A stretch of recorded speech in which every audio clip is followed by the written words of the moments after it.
Haleluya, haleluya. Puji Tuhan, selamat pagi Bapak Ibu Saudara-saudari jemaat yang dikasihi oleh Tuhan Yesus dimanapun berada. Pada pagi hari ini kita diberikan kesempatan oleh Tuhan untuk memuji Dia, untuk mendengarkan firman Tuhan. Oleh sebab itu mari kita satukan hati kita untuk berdoa sebelum kebaktian kita mulai. Mari bersama-sama kita berdoa.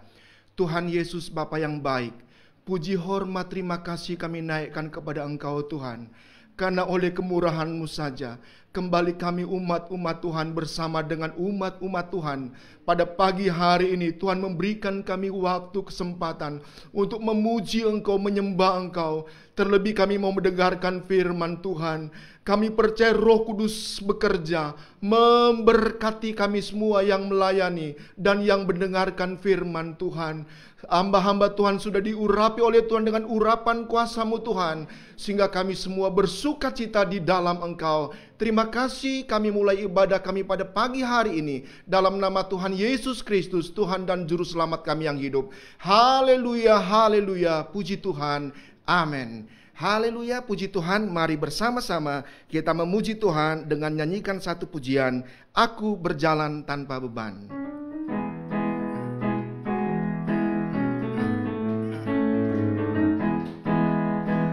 Aku berjalan tanpa beban. Amin, amin, amin. Semua sudah diselesaikan. Puji Tuhan. Oleh darah-Nya ku ditebus dari dosa. Tak ada lagi penghukuman. Puji Tuhan, bukan oleh kuatku, bukan oleh kebenaranku. Haleluya. Aku dapat berdiri tegak, tapi hanya oleh anugerah-Nya yang besar. Aku berjalan tanpa beban. Haleluya, puji Tuhan. Oh, aku berjalan tanpa beban. Oh, haleluya. Semua sudah diselesaikan. Puji Tuhan, haleluya. Aku ditebus dari dosa. Tak ada lagi penghukuman. Amin, amin, amin. Bukan oleh kebenaranku, bukan oleh kebenaranku.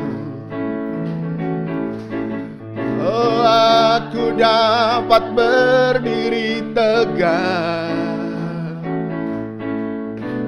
tapi hanya oleh anugerah-Nya yang besar. Aku berjalan tanpa beban. Aku dikasihi, haleluya, puji Tuhan. Aku dikasihi, amin, amin, amin. Aku dilindungi, aku dipelihara oleh kuasa-Nya. Aku tidak dapat mengerti. Puji Tuhan, amin, haleluya. Oh, mengapa Dia baik padaku. Berjalan tanpa beban. Amin, puji Tuhan. Aku berjalan tanpa beban. Aku berjalan tanpa beban. Oh, haleluya. Semua sudah diselesaikan. Puji Tuhan. Oleh darah-Nya ku ditebus dari dosa. Tak ada lagi penghukuman. Amin, puji Tuhan. Bukan oleh kebenaranku, bukan oleh kebenaranku. Oh, aku dapat berdiri tegak, tapi hanya oleh anugerah-Nya yang besar. Aku berjalan tanpa beban. Aku dikasihi, haleluya, puji Tuhan. Aku dikasihi, aku dilindungi, aku dipelihara oleh kuasa-Nya. Oh, aku dikasihi, aku dilindungi, aku dipelihara oleh kuasa-Nya. Aku tidak dapat mengerti, oh haleluya, mengapa Dia baik padaku. Hanya satu hal yang dapat ku ceritakan, aku berjalan tanpa, hanya satu hal, haleluya, puji Tuhan, amin. Hanya satu hal yang dapat ku ceritakan, aku berjalan tanpa beban. Hanya satu hal, haleluya, puji Tuhan. Hanya satu hal yang dapat ku ceritakan, aku berjalan tanpa beban. Haleluya, puji Tuhan. Haleluya. Kita akan dengarkan firman Tuhan, kita akan nyanyikan pujian Tuhan Yesus setia.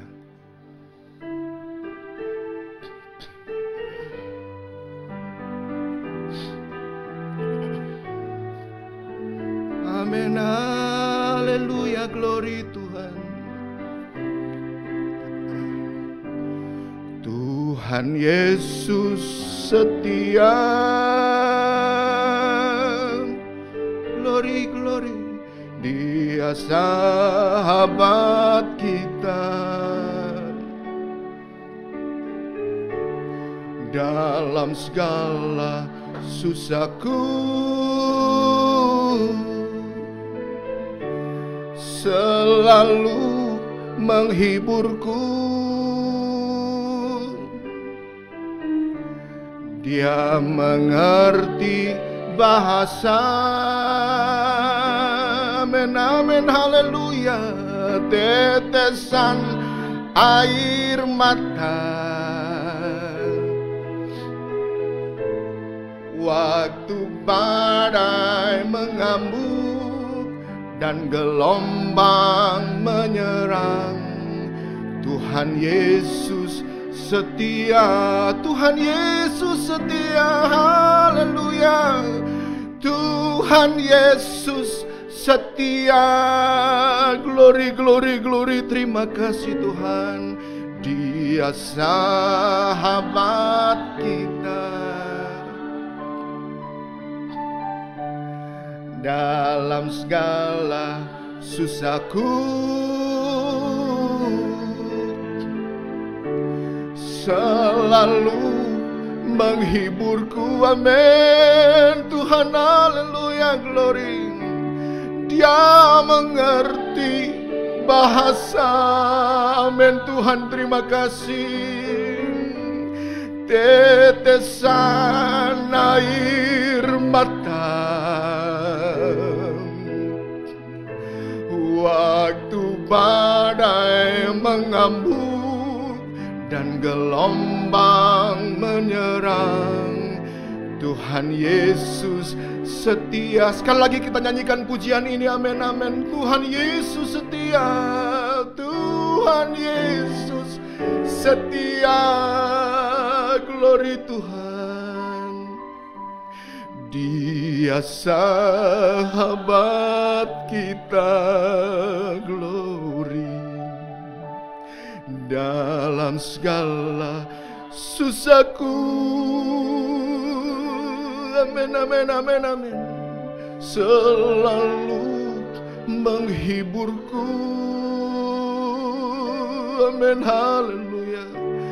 Dia mengerti bahasa.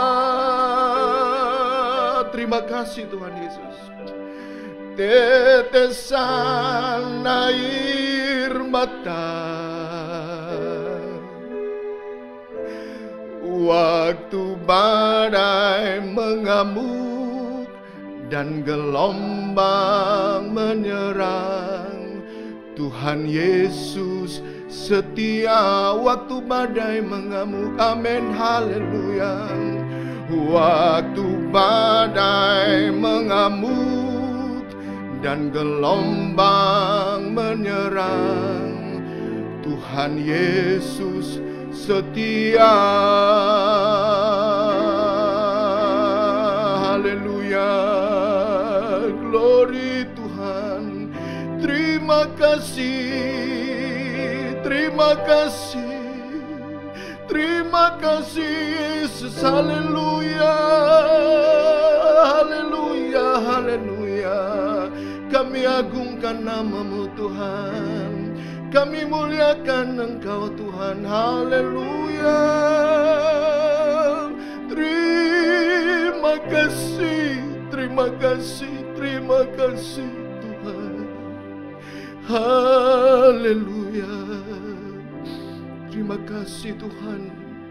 Terima kasih Yesus, terima kasih ya Roh Kudus. Terima kasih Tuhan. Jemaat yang dikasihi oleh Tuhan, mari bersama-sama kita berdoa. Tuhan Yesus, terima kasih kami sudah memuji Engkau.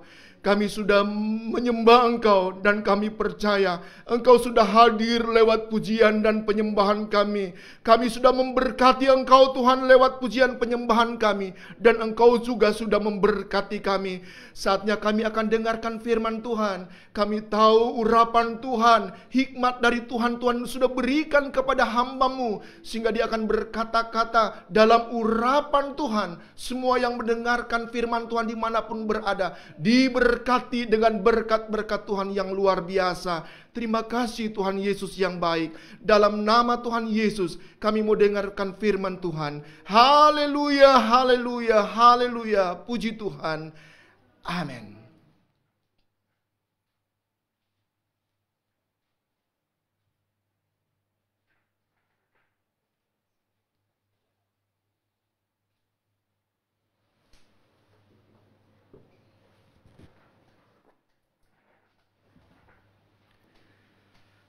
Haleluya, selamat pagi saudara, selamat berjumpa kembali di dalam ibadah melalui streaming online GPDI Cianjur maupun Yohanes Awandatu Ministry. Sangat senang juga bisa kembali bertemu dengan saudara semua yang selama ini senantiasa mengikuti khotbah dari Papa ataupun Nemo ataupun mungkin nanti ada pendeta yang lainnya juga. Tapi kalau kita masih ada sampai sekarang itu memang patut kita syukuri. Semua bisa terjadi karena Tuhan Yesus sudah setia kepada kita. Saudara, pada pagi hari ini mari kita akan belajar. Saya akan menyampaikan sebuah renungan yang singkat. Kita akan belajar dari seorang tokoh di Perjanjian Lama. Ini seorang tokoh yang bukan seorang Israel, bukan seorang Yahudi, tapi seorang yang berbangsa Syria atau Aram. Kalau saudara dengar nama Naaman, tentunya saudara sudah tahu apa yang akan kita pelajari sedikit banyak dari tokoh ini. Mari kita buka pertama di 2 Raja-Raja 5 ayat yang pertama. Ini adalah cerita tentang Naaman. Kita baca dari pertama. Naaman, panglima Raja Aram, adalah seorang yang terpandang di hadapan tuannya dan sangat disayangi. Sebab oleh dia Tuhan telah memberikan kemenangan kepada orang Aram. Tetapi orang itu seorang pahlawan tentara, sakit kusta. Nah, sebelum lanjut, kalau boleh kita baca terjemahan bahasa Inggrisnya. Dalam bahasa Inggrisnya sedikit lebih lengkap. Now, Naaman, captain of the host of the king of Syria, was a great man with his master and honorable, because by him the Lord had given deliverance unto Syria. He was also a mighty man in valor, dalam kurung, but he was a leper. Kembali lagi ke bahasa Indonesia. Saudara, kalau kita lihat dalam ayat yang pertama ini, merupakan penggambaran dari seorang tokoh yang namanya Naaman. Dari yang pertama sudah disebut bahwa dia panglima Raja Aram. Tidak banyak tokoh di luar bangsa Yahudi yang berkaitan dengan kemiliteran yang ditulis dalam Alkitab. Salah satunya yang cukup terkenal di Perjanjian Baru adalah perwira di Kapernaum. Iman seorang perwira di Kapernaum. Nah, kalau kita mau bandingkan dua tokoh ini, perwira Kapernaum orang Roma, dia hanya menguasai satu kota kecil dan hanya memimpin mungkin 100 tentara maksimal.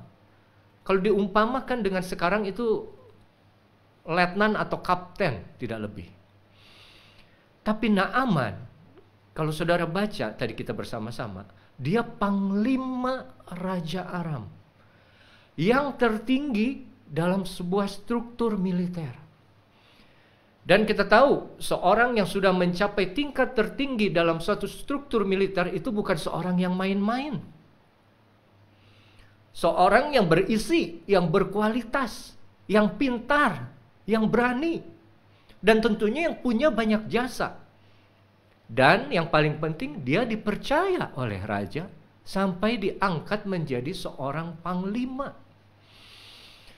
Seorang yang semua pasukan di negara itu ada di bawah kuasanya. Yang kalaupun dia mau berontak, dia bisa. Itu bukan kriteria. Itu adalah gambaran yang pertama dari seorang Naaman. Kita tahu bahwa dia seorang yang punya kekuasaan yang tertinggi. Kalau tidak mau disebut, mungkin yang kedua setelah raja. Yang berikutnya tertulis adalah seorang yang terpandang. Kalau dalam terjemahan New King James, sayangnya kami tidak bisa tampilkan New King James. Terjemahannya adalah seorang yang terpandang dan sangat disayangi oleh tuannya. Maaf. Saudara, kalau kita bandingkan dengan orang-orang yang ada dalam posisi yang tinggi saat ini, bandingkan saja dulu dengan Naaman. Bagaimana dia mencapai sebuah posisi sebagai seorang panglima itu karena memang kemampuannya. Apa yang dia bisa dengan apa yang dia miliki, dia mencapai itu. Bukan dengan mengharapkan dukungan-dukungan orang lain. Tapi memang dia layak, dia pantas mendapatkannya. Dan yang kedua disebut dia seorang yang terpandang dan sangat disayangi. Kalau mau tadi kita baca dalam bahasa Inggris, honorable, sangat dihormati oleh tuannya. Banyak orang sekarang juga dihormati atau merasa dia dihormati. Senang dia dihormati. Dia bisa cerita ke siapa-siapa, oh semua orang suka sama saya, semua orang hormat sama saya. Tapi kadang hormat, disayang, terpandang, kita mesti lihat datangnya dari mana.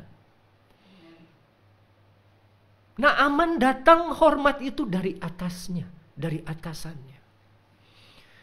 Kalau saudara dihormat, disayang, dipuji hanya oleh bawahan, jangan senang dulu. Karena bisa saja itu orang-orang yang memang takut sama saudara, cari muka kepada saudara. Karyawan saudara hormat kepada saudara, biasa aja. Karena itu memang mereka harus lakukan. Pekerja saudara hormat kepada saudara, biasa saja, jangan bangga. Saudara kalau mungkin dipercayakan jadi ketua majelis daerah misalnya, terus semua pendeta di bawah saudara hormat, bukan yang spesial. Saudara dihormat oleh rekan-rekan yang sejawat, jangan senang dulu. Siapa tahu memang mereka hormat karena ada ingin sesuatu, mengharapkan sesuatu. Tidak ada hormat yang lebih tinggi, penghargaan yang lebih tinggi datang selain daripada atasan kita.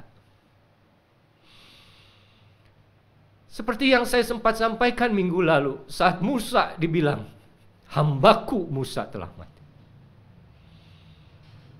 Atau saat Yesus bicara mengenai perumpamaan hamba yang setia, hambaku yang baik dan setia. Saudara, kalau saudara begitu pentingnya menghargai sebuah kehormatan, sebuah pujian, cari pujian itu dari Tuhan. Dari atasan saudara. Siapa atasan saudara? Saya orang kerja. Berbelas tahun saya kerja. Saat pujian datang dari anak buah, saat pujian datang dari rekan sejawat, dan saat pujian datang dari atasan saya, beda, saudara. Saat saya melayani di gereja atau dimanapun, saat pujian datang dari jemaat, atau dari pemain musik pelayan altar yang lain, atau datang dari ayah saya, itu beda rasanya. Ayah saya bukan seorang yang gampang memuji. Saudara boleh tanya siapapun itu. Seumur hidup saya, ayah saya memuji kepada saya itu hanya sekali, saudara. Dan itu tidak pernah saya lupakan. Dia cuma sekali, Revi, Papa bangga sama kamu. Dan kualitasnya itu yang Tuhan inginkan sebetulnya dari kita. Tuhan tidak ingin anak-anaknya senang hanya karena dipuji oleh manusia yang lain. Pujian yang semu, yang sementara. Tapi Tuhan inginkan anak-anaknya itu senang kalau pujiannya itu datang dari Bapaknya. Bapak kita sendiri. Dan itu bukan suatu yang mudah untuk didapatkan, saudara. Pujian manusia sih ya. Tiap hari kita bisa baca di Facebook, tiap hari kita bisa baca di WhatsApp. Selamat ini, selamat itu, segala macam. Sementara, saudara. Jangan senang dapat pujian dari sesuatu yang masih bernafas. Kalau saya boleh kutip, ayah saya punya perkataan. Nah, kembali kepada Naaman. Ini orang luar biasa. Dia dapat posisi yang tinggi memang karena kemampuannya. Dia disayangi oleh tuannya. Itu bukan hal yang mudah untuk didapat. Dan yang berikutnya kalau kita baca juga, rupanya Tuhan turut bekerja dalam setiap kemenangan yang Dia berikan untuk Aram. Kalau kita baca kembali ayat 1 itu, Dia Tuhan telah memberikan kemenangan kepada orang Aram. Kalau kita baca dari awal kembali secara lengkap ya saudara. Naaman, panglima Raja Aram, menunjukkan siapa dia. Seorang terpandang di hadapan tuannya dan sangat disayangi oleh tuannya. Apa yang dia dapat. Dan Tuhan memberikan kemenangan. Oleh dia Tuhan memberikan kemenangan. Tuhan berkenan bekerja melalui dia. Begitu luar biasa. Dari ayat 1 saja. Bagian A kita sudah tahu ini Naaman luar biasa. Orang yang tinggi dan tidak ada tandingannya untuk saat itu.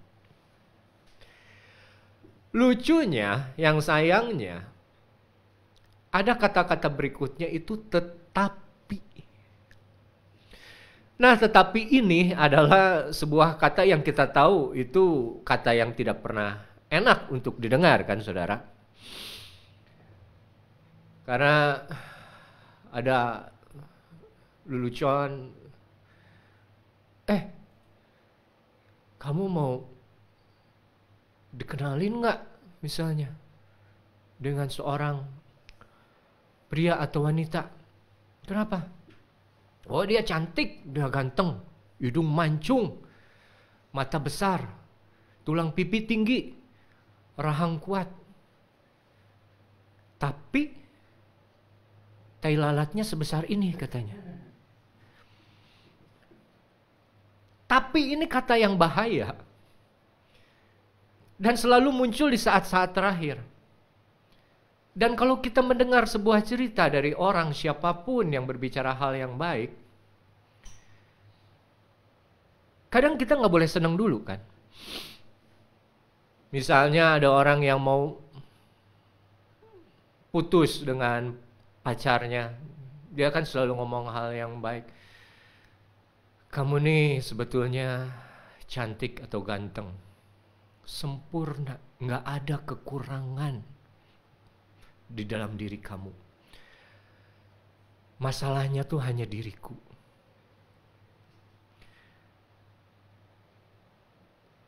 Tetapi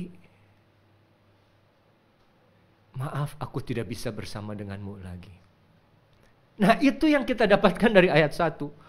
Begitu besarnya, begitu hormatnya, begitu mulianya Naaman, orang yang mulia, itu pun masih ada tetapi. Bayangkan kalau tetapi itu ada di Yohanes 3 ayat 16. Karena begitu besar kasih Allah akan dunia ini. Kata yang sangat berkuasa di ayat ini untuk saya adalah sehingga.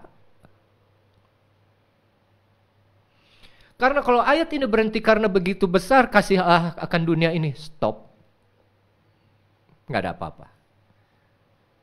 Yang lebih kacau, kalau karena begitu besar kasih Allah akan dunia ini, tetapi begitu kotornya manusia dan banyaknya kejahatan, sehingga membuat Allah menyesal membuat manusia dan ingin menghapuskannya, seperti di Kejadian 6 zaman Nuh. Nah saudara, karakter Naaman ini kadang masih ada di dalam kehidupan kita. Di setiap kita masih ada. Kita sudah melakukan hal yang mungkin berprestasi. Kita pikir kita sudah berbuat untuk Tuhan. Dan peneguhan itu datang dari orang-orang. Wah, puji Tuhan ya, kamu dipakai oleh Tuhan ya. Firman-Mu luar biasa, pelayanan-Mu luar biasa, doamu luar biasa, segala sesuatu luar biasa, pengajaran-Mu luar biasa. Dan kita hanyut di dalam segala kemegahan atau keindahan yang kita miliki. Seperti seorang Naaman. Seorang jenderal, saudara tahu pakaiannya bagaimana? Dia mulia luar biasa. Tapi dia sakit kusta. Ada satu yang tertutup. Ada yang satu yang mungkin tidak diketahui orang banyak. Ada satu hal yang memalukan, hal yang bau, hal yang menjijikan, yang sebetulnya dia tidak mau orang banyak tahu.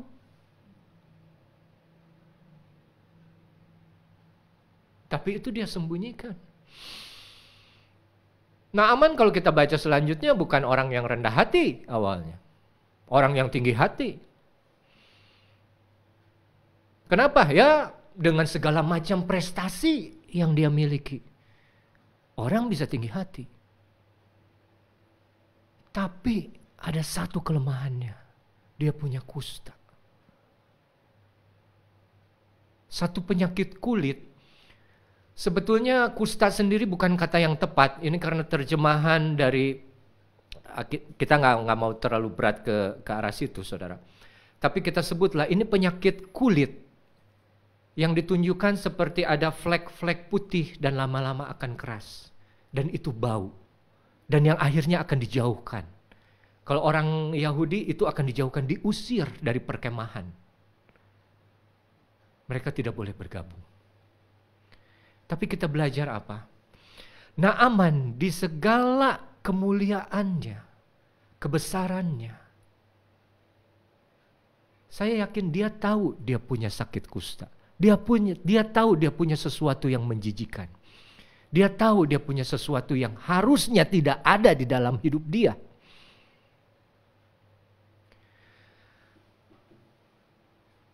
Oleh karena itu, judul khotbah saya pada hari ini adalah rahasia dari sebuah pemulihan. Langkah pertama untuk sebuah pemulihan terjadi, saudara, kita harus tahu dan sadar apa yang menjadi hal yang memalukan dalam hidup kita itu. Apa hal yang kita tutup-tutupi? Apa hal yang menjadi kejijikan buat banyak orang? Apakah kita sadar? Apakah kita tahu? Dan setelah kita sadar, kita tahu apa yang akan kita perbuat berikutnya.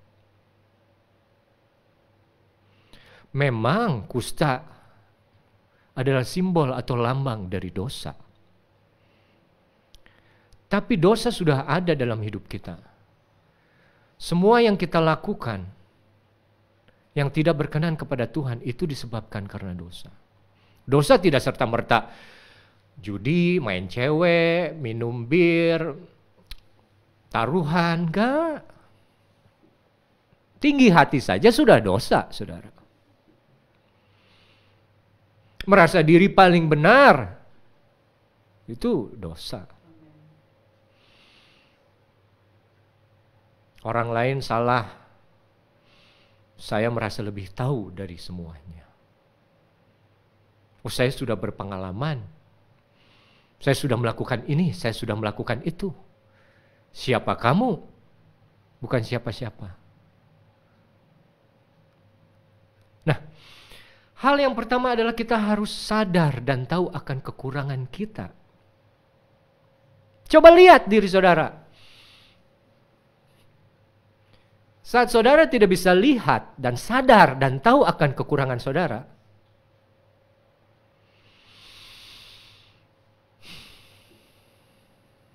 Tuhan tolong.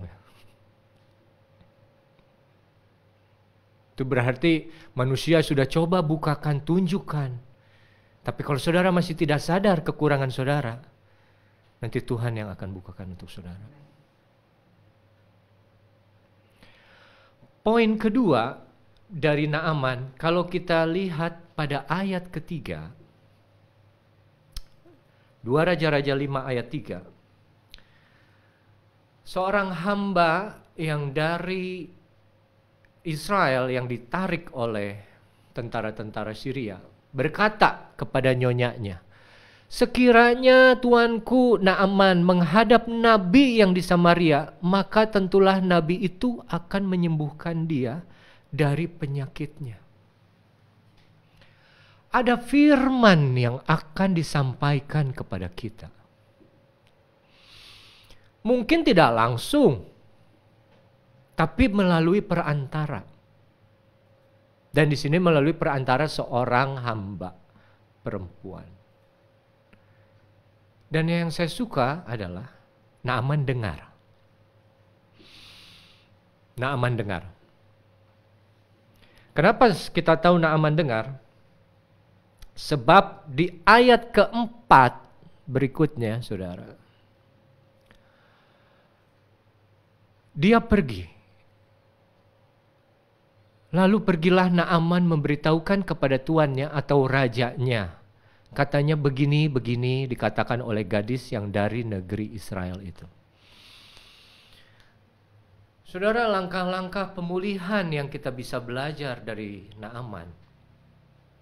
Saya ulang sekali lagi. Pertama, kita tahu dan sadar apa kekurangan kita. Semua manusia ada kekurangan. Begitu dua, karena Yesus Tuhan kita yang setia, yang selalu ingin merindukan semua ciptaannya, anak-anaknya, menjadi seperti Dia pada akhirnya, disempurnakan dalam iman. Pasti akan ada datang satu firman kepada diri Anda masing-masing. Entah itu waktunya kemarin, hari ini, besok, lusa, tapi akan ada satu firman. Dan Naaman itu bukan orang yang mengenal Yahweh sebetulnya. Dia dengar, dan ayat keempat, dia pergi, dia ikuti firman itu, kata-kata itu.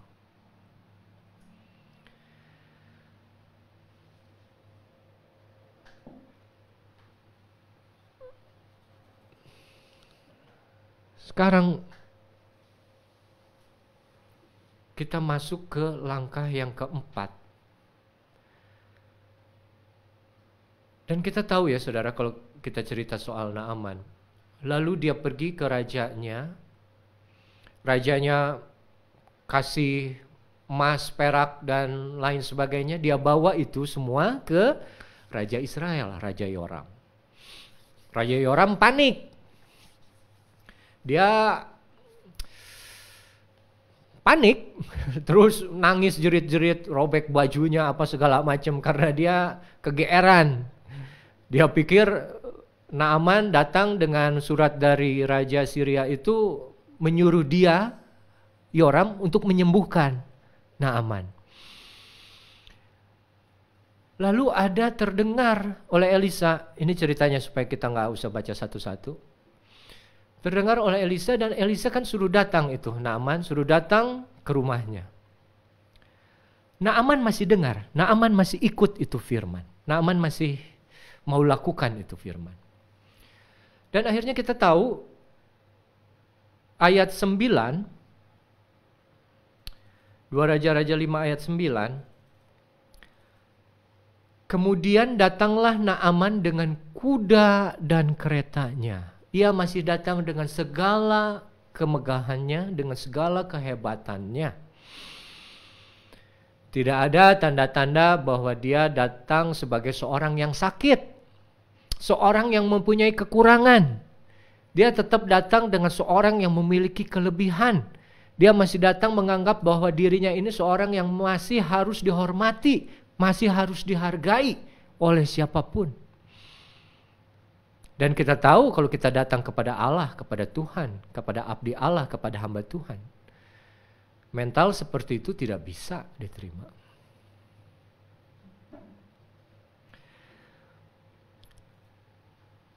Lalu ayat 10 kita tahu juga Elisa menyuruh orang suruhannya keluar dan menyuruh pergi mandi 7 kali dalam sungai Yordan, maka tubuhmu akan pulih kembali sehingga engkau menjadi tahir. Nah, sebagai seorang panglima yang luar biasa tinggi kuasanya, saat dia harapkan, loh kenapa yang keluar bukan Elisa sendiri malah pelayannya, maka keakuannya sekali lagi itu tertantang, saudara. Saudara tidak cukup tahu dan sadar kekurangan. Saudara tidak cukup mendengar firman Tuhan. Saudara tidak cukup saudara memiliki keinginan untuk berubah, keinginan untuk sembuh. Tapi saudara juga harus memiliki satu kerendahan hati.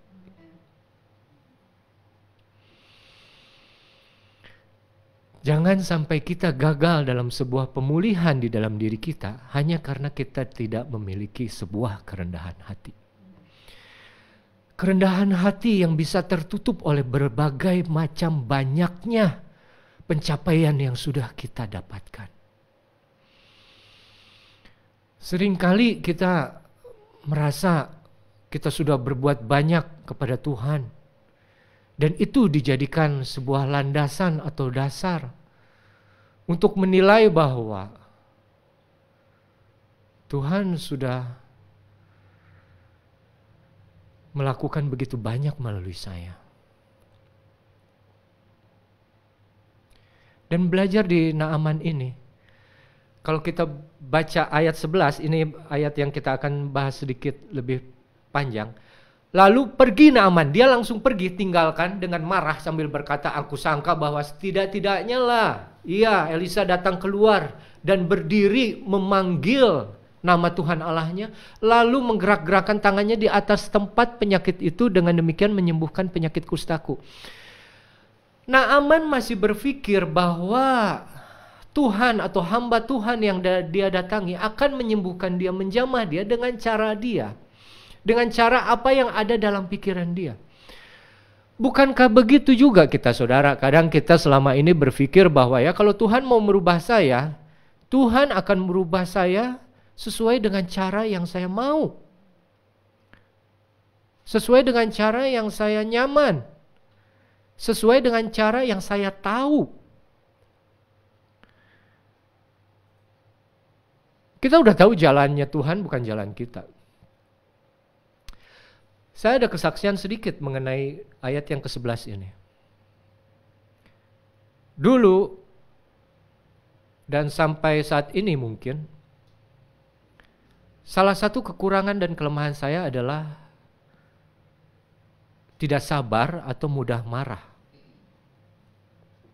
Dan saya berdoa sama Tuhan dari zaman saya kuliah, Tuhan, jadikan saya orang yang sabar. Karena saya tahu mudah marah itu tidak mendatangkan kebaikan. Saya harus jadi orang sabar. Saya minta sama itu. Saya minta kepada Tuhan. Pagi saya doa itu, dan hari itu saya bawa mobil, nyetir mobil. Itu tidak pernah saya dapatkan begitu banyaknya angkot yang nyalip saya, orang yang naik motor potong jalur saya, orang yang mau nyebrang mendadak nyebrang. Dan begitu kesalnya saya, dan sempat beberapa kali saya mau, maaf kata, memaki mereka. Lalu saya ingat, oh iya ya, tapi saya doakan, saya minta Tuhan beri saya kesabaran. Nah saudara, seperti Naaman ingin sembuh, enggak mendadak langsung mujizat. Itu yang dia harapkan. Elisa keluar, tangannya begini, katanya tumpang tangan, hilang. No, ada proses. Saat kelemahan saya sebagai orang yang suka marah dulu, ingin menjadi seorang sabar, saya pikir begitu doa, amin, terus saya langsung keluar jadi orang sabar. Begitu saya ada yang menyakiti saya, melukai saya, menyinggung perasaan saya, terus saya nggak marah. Tidak. Justru Tuhan kasih lebih banyak tantangan. Karena Tuhan kasih bukan yang kita inginkan, kan? Tuhan beri apa yang kita butuhkan untuk berubah. Karena suatu perubahan yang dihasilkan dari sebuah proses, itu akan lebih permanen. Dan kita manusia, tahu sendiri kita, bebalnya, susahnya, perubahan itu terjadi. Kalaupun terjadi kadang bisa balik lagi. Jadi kalau memang bukan kuasa Tuhan yang luar biasa, ya memang butuh proses dari pribadi kita yang Tuhan bekerja juga.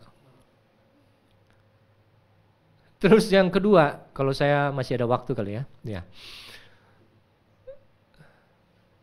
Waktu saya ulang tahun pada tahun 2003, saya ulang tahun. Saya minta kepada Tuhan, Tuhan, ajar saya bersyukur dalam segala hal. Amin. Setelah itu saya pergi ke Jakarta untuk ikut tes interview kerja.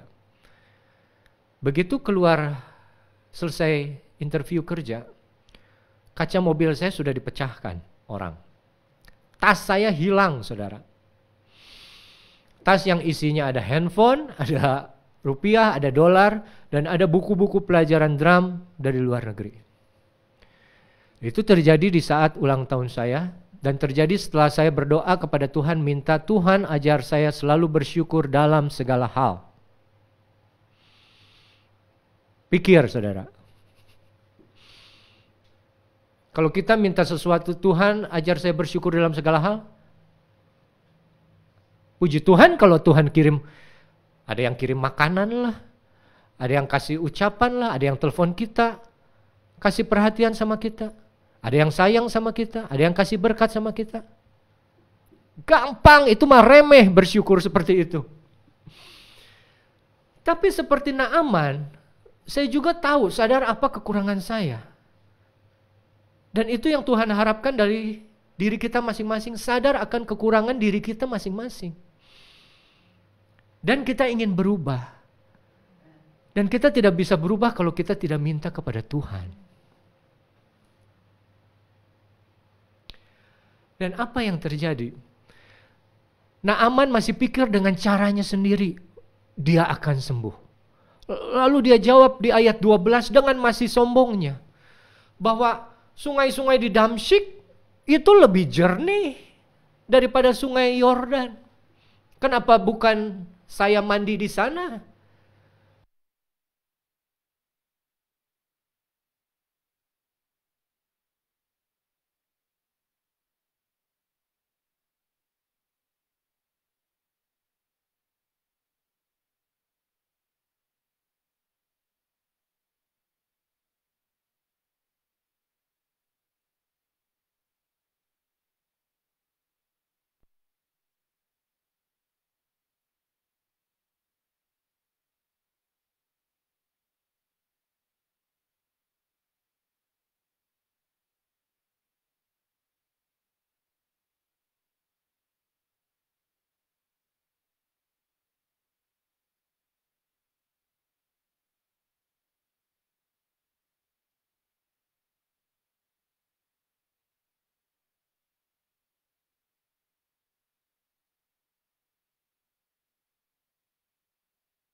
Cek, ada nggak? Di situ masih nyala nggak?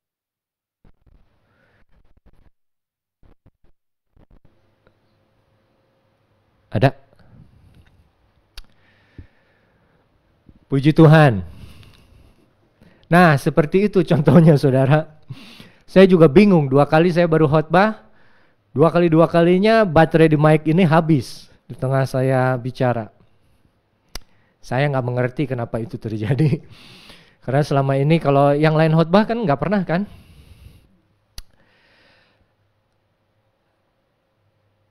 Nah, tapi lebih besar dari hal yang pernah terjadi. Naaman bilang, sungai di Damsyik lebih bersih daripada sungai Yordan yang berlumpur. Nah, ini sebetulnya bukan masalah tempatnya, bukan masalah mandinya, bukan masalah 7 kalinya, tapi masalah taatnya atau tidak. Jadi saudara, pada akhirnya ayat ke-13 datang. Lalu pegawai datang kepada Naaman dan dia bilang, "Bapak, seandainya Nabi itu menyuruh perkara yang sukar kepadamu, bukankah Bapak akan melakukannya? Apalagi sekarang ia hanya berkata kepadamu, mandilah dan engkau akan menjadi tahir."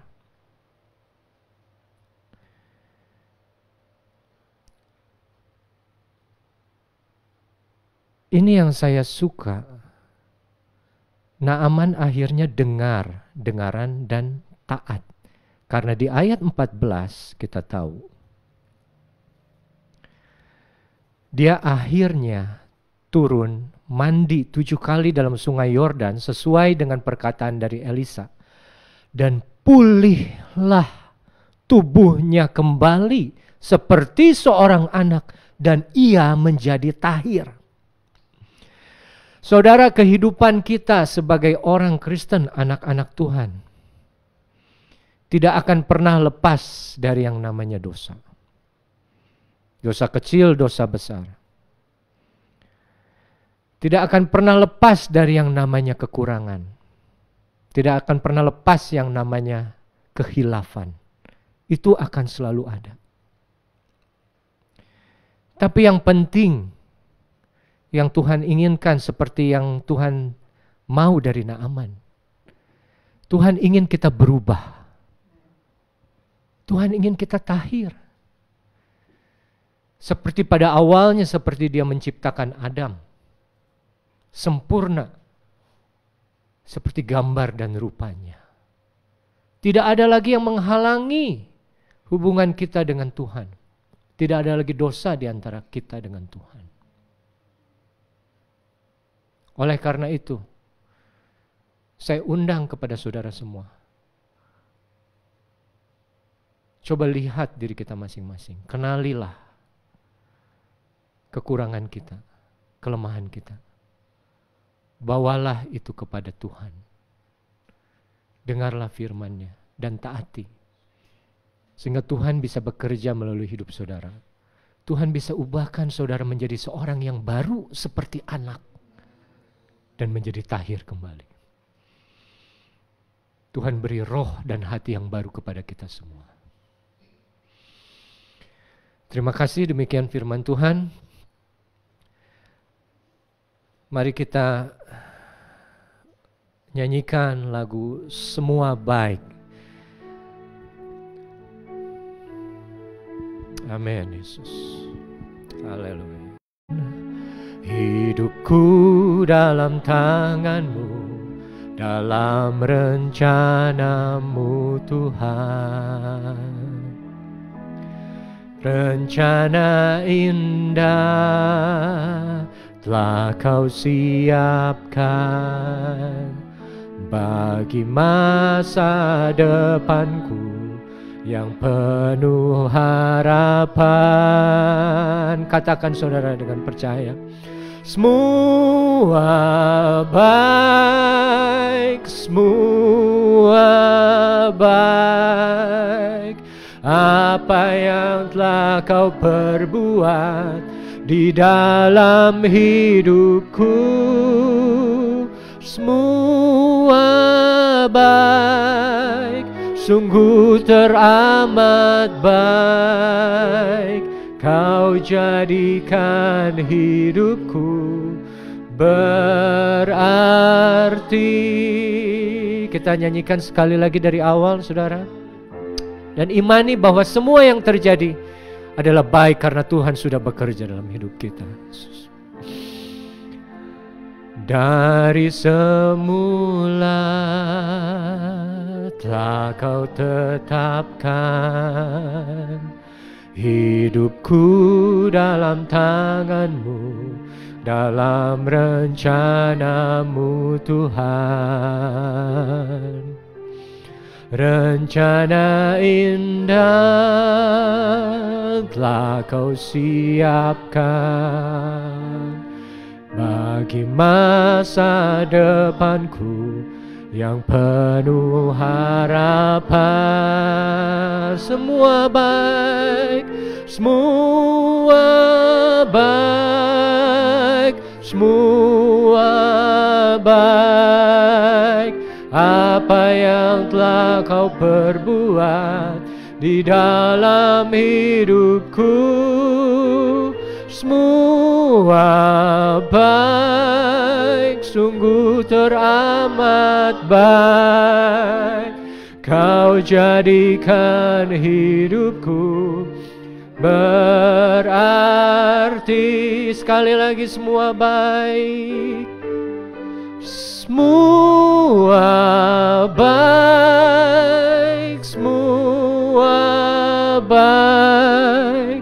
apa yang telah kau perbuat di dalam hidupku. Semua baik, sungguh teramat baik. Kau jadikan hidupku berarti. Kau jadikan hidupku berarti. Kau jadikan hidupku berarti.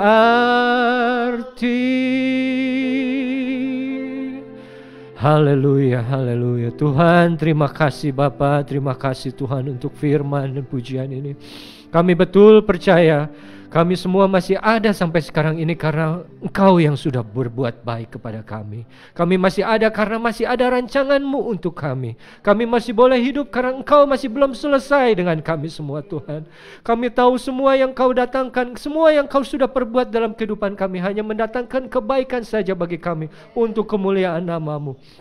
Bapa yang baik, seperti firman-Mu pada pagi hari ini, yang boleh memberitahukan begitu baiknya Engkau kepada hanya seorang Naaman saja yang tidak mengenal Engkau. Apalagi kami Tuhan yang sudah percaya kepada Engkau, yang menerima Engkau sebagai juru selamat Tuhan kami yang kudus Tuhan. Kami tahu Engkau tidak meninggalkan kami, Engkau tetap bekerja melalui kami Tuhan.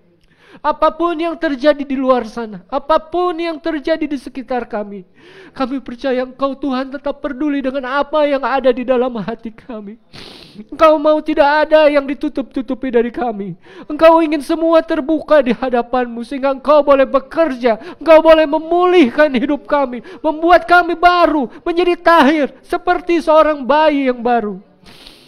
Tuhan, biarlah firman-Mu boleh menguatkan kami bahwa Engkau senantiasa setia mengingatkan kepada kami semua. Naaman saja Kau perhatikan, apalagi kami anak-anak-Mu Tuhan. Kami percaya Engkau senantiasa menguatkan, meneguhkan, mengubahkan hidup kami, pikiran kami, hati kami, setiap hari, setiap waktu. Sehingga kami senantiasa tahir di hadapan-Mu Tuhan. Tidak bercacat, tidak bercela. Karena hanya itu yang Engkau inginkan dari kami. Terima kasih Bapa, terima kasih untuk firman. Terima kasih untuk segala sesuatu yang sudah Kau berikan kepada kami. Terima kasih Bapa. Kami tetap berdoa Tuhan untuk jemaat-jemaat yang sudah mendengar firman-Mu, yang ada di Cianjur, di Jakarta,